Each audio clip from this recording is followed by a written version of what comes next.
各位聽眾，你哋好，歡迎翻到嚟收聽啱啱好，我喺度，我係主持人 Maggie。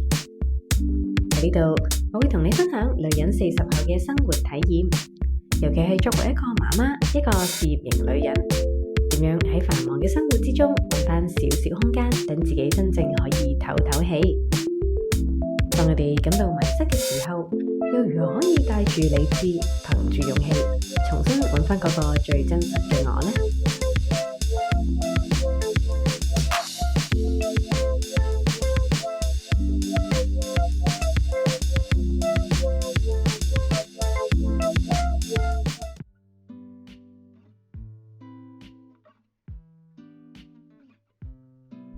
喺呢個時代，做女人都真係幾辛苦噶。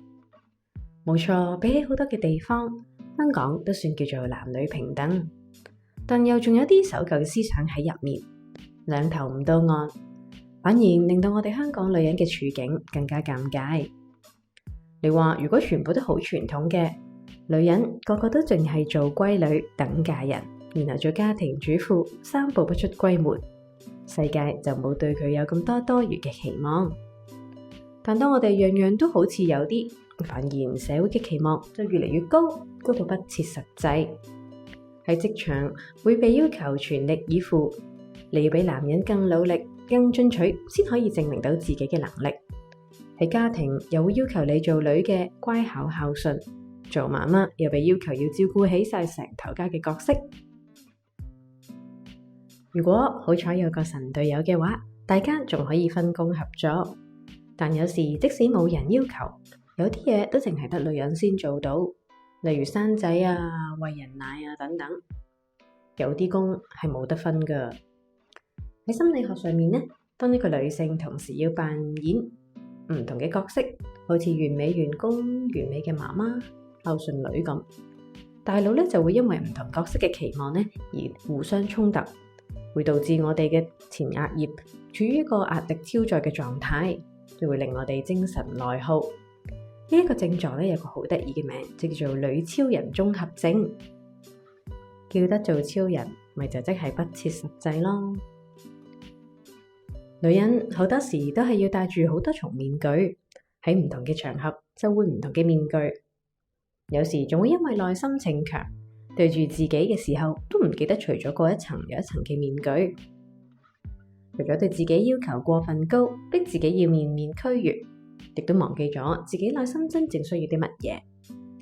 特別係喺呢個年代啦，只要一覺得悶，幾分鐘嘅空檔都好，大部分人都會不自覺咁尋求短暫嘅多巴胺，拎電話出嚟碌下社交媒體先，以為咁樣可以暫時逃離現實，俾自己減壓唞下氣。點知社交媒體其實只係另一個虛構得比現實更加過火嘅世界，睇完個心仲攰仲焦慮。我哋喺嗰度成日望住人哋短短美好嘅幾分鐘，大腦就會自動咁幫我哋腦補人哋成個人生都好完美咁樣。呢種上行社會比較，只會令我哋越嚟越對平凡嘅現實感到沉悶同埋失望，覺得自己係失敗嘅。為咗令呢一個現實冇咁沉悶，就會開始飾演一個虛擬嘅完美女主角。有時唔止係為咗做俾人睇，做嚟亦都仲係為咗填補內心嘅空虛。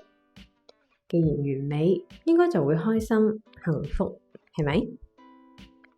喺內心深處，我哋需要嘅其實並唔係要外表要點樣，或者工作成就要幾高，亦唔需要係人哋眼中點樣嘅一個人。只係外間嘅雜音太強，森林嘅迷霧太濃，暫時蒙蔽咗我哋真正嘅想法同埋感受。喺呢度，我想話俾你知一件好重要嘅事，就係我哋足夠堅強，所以唔需要過分逞強。人類係群體社會，冇錯，我哋要小心嗰啲壞人，但有時都要放鬆啲，俾自己去相信人，相信愛，盡可能去幫助人，亦俾機會人哋去幫自己。喺哈佛管理學入面，經常提到一個詞語叫做心理安全感。咩叫做心理安全感呢？就係喺一個環境入面，你敢唔敢坦白承認自己嘅唔完美？你敢唔敢喺搞唔掂嘅情況之下大膽同人求助？唔需要驚俾人批判，或者驚人覺得我哋冇用。現代女性最攰嘅地方就係無論喺職場啦，或者係家庭，我哋都非常之缺乏呢一種心理安全感。好驚行錯一步就會被貼上失敗者嘅標籤，所以就逼住戴上一層又一層嘅面具。其實有好多嘢我哋並冇辦法獨自完成，所以我哋應該放低嗰啲無謂嘅自尊同埋面子，接受冇一個人係完美嘅呢一個客觀嘅現實。大膽啲向人求助，並唔代表係軟弱噶。其實呢一步係建立我哋心理安全感嘅第一步，亦都可以話係最高級嘅理智。其實如果大家可以敞開心扉，互相幫助，一齊去建設幻想中嗰個覺得遙不可及嘅未來，每個人又發揮自己嘅長處，互補不足，冇嘢係完全冇可能嘅。講緊嘅係一段關係，一個家庭，一間公司，一個國家，甚至整個世界。唔講咁遠啦，講返自己先。每個人都有自己嘅人生課題，有啲嘢係會不停咁樣返嚟考驗你。如果你一直都學唔識，類似嘅嘢又會兜返個圈，返轉頭再次嚟考驗，直到你真正學識咗嗰一堂課。喺心理學上面呢一種就叫做強迫性重複，即係話如果你學極都學唔識嘅話，你就會不停喺嗰個循環入面，好似倉鼠咁樣不停原地跑。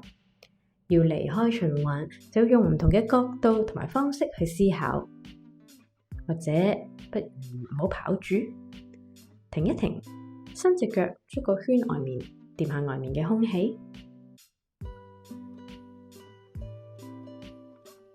面對人生嘅課題，與其在意自己係咪做得好，反而更重要係我哋決定嘅當下，內心係咪能夠得到更多嘅平靜？做呢一啲事係咪忠於我哋嘅核心價值呢？如果你仲煩惱緊乜嘢係你嘅核心價值，嘗試唔好再向外揾，合翻埋對眼，翻去你嘅心入面，答案其實係喺嗰度嘅。不如我哋就趁而家呢幾分鐘，一齊梳理思緒，試下揾個內心深處嘅答案。以下我會問你3個問題。如果你附近冇人嘅話，可以開口用自己聽得到嘅聲，咬字清晰咁講出嚟。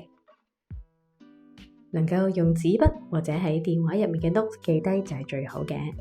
不過如果你喺街唔方便嘅話，就合埋眼，暫時隔絕外在環境嘅影響，喺個心入面回答我嘅問題。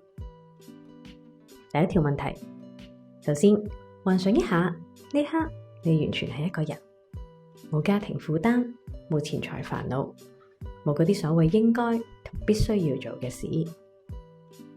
而家開始，慢慢放鬆你繃緊嘅膊頭，將雙手手指打開，自然咁放喺兩邊膝頭上面，比平時大力少少，刻意咁樣呼吸3次，用鼻吸氣，再用口慢慢呼出嚟。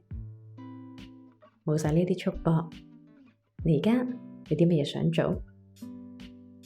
你而家可以答我啦。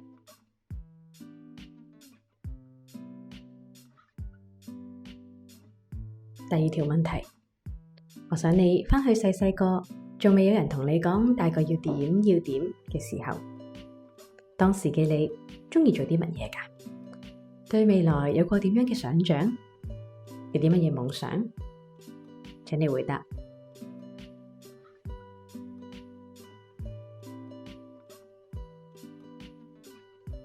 最後一條問題，講一個你覺得聽起嚟冇可能，覺得講出嚟會俾人笑你太天真，但如果真係可以達成，就會非常之美好嘅事。請你講出你嘅答案。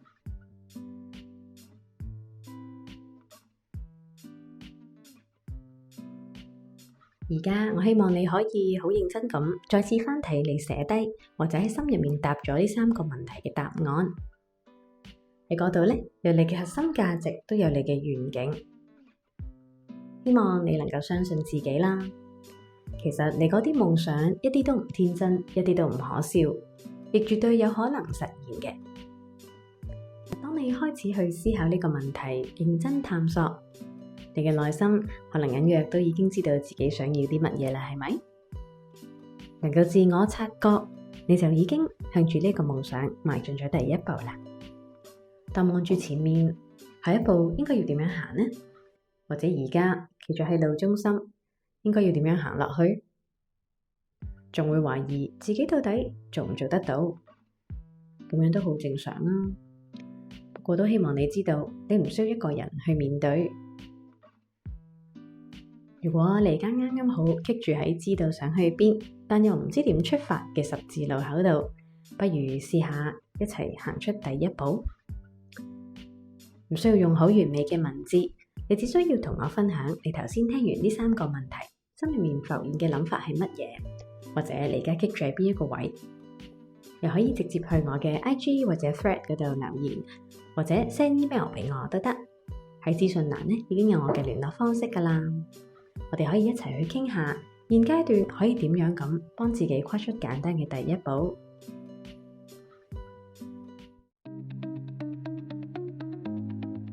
今集就嚟到呢度啦，多謝你收聽，啱啱好我喺度，我係 Maggie。為咗之後可以更加專注提供高質素嘅內容俾大家，我決定咗改由逢星期日推出新嘅節目，維持每2星期更新一集。所以下一集我哋將會喺9月6號星期日嘅晚上見面。日後如果有任何嘅變動，我都一樣會喺社交平台嘅個人簡介同 podcast 入面公布。